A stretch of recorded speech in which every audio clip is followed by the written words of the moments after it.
สบายดีข้าพเจ้าจากสมาคมคนมักเขียนโปรแกรมรันสร้างซอฟต์แวร์มื้อนี้จะนำเสนอโปรแกรมสำหรับร้านขายเครื่องมินิมาร์ทหรือสามารถนำใช้กับร้านขายเครื่องทั่วๆไปได้โปรแกรมออกแบบให้เป็นระบบออนไลน์สามารถใช้งานกับหลายร้านในเวลาเดียวกันได้ในนี้พวกเราจะสามารถเพิ่มซื้อสาขาได้โดยใส่ข้อมูลของรหัสสาขาใหม่แล้วก็ใส่ข้อมูลพื้นฐานแล้วก็กดปุ่มบันทึกสามารถนำสินค้าเข้าไปขายได้เลยผู้สนองนอกจากนี้ก็มีข้อมูลของผู้สนองเราเก็บไว้เพื่อ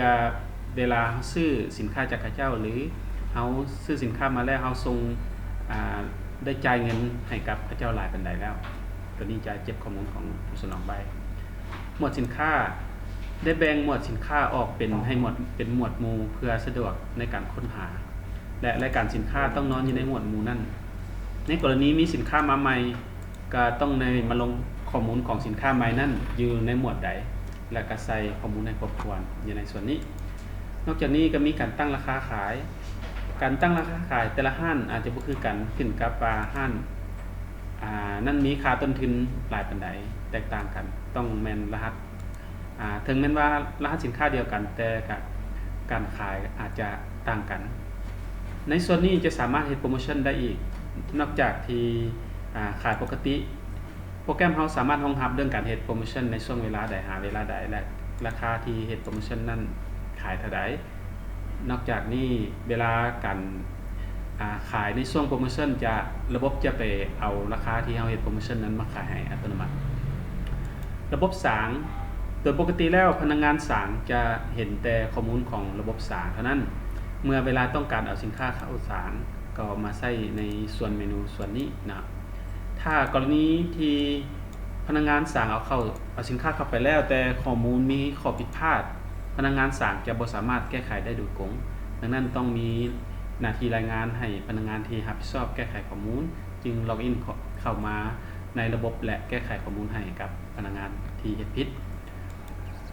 หลังจากนี้ก็มีข้อมูลสำหรับการสั่งซื้อและการสินค้าว่าสินค้าต้องการสั่งซื้อแม่นสินค้าหยังและจำนวนเท่าใดอยู่ในส่วนนี้เราสามารถเฮ็ดได้นอกจากนี้ก็มีการย้ายสินค้าไปห้างอื่นหรือว่าการสร้างป้ายบาร์โค้ดสำหรับสินค้าหรือนับจำนวนสินค้าก็สามารถเฮ็ดได้ในส่วนนี้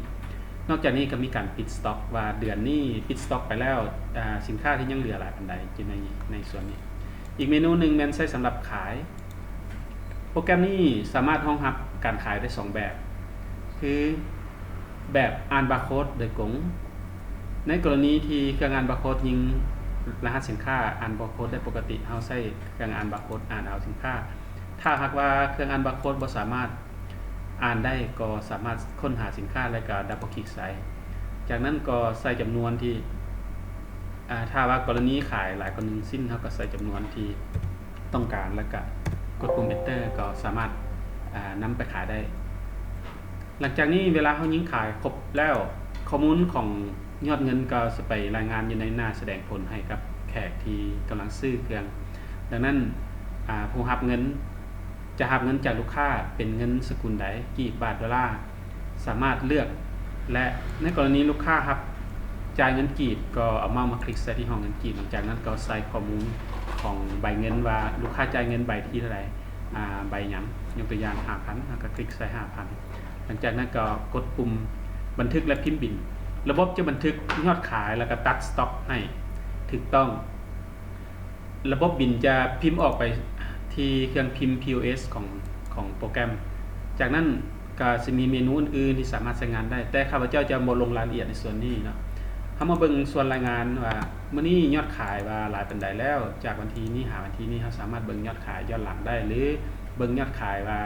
สินค้าตัวใดขายดีสินค้าตัวใดที่ใกล้จะหมดเบิ่งรายงานในส่วนนี้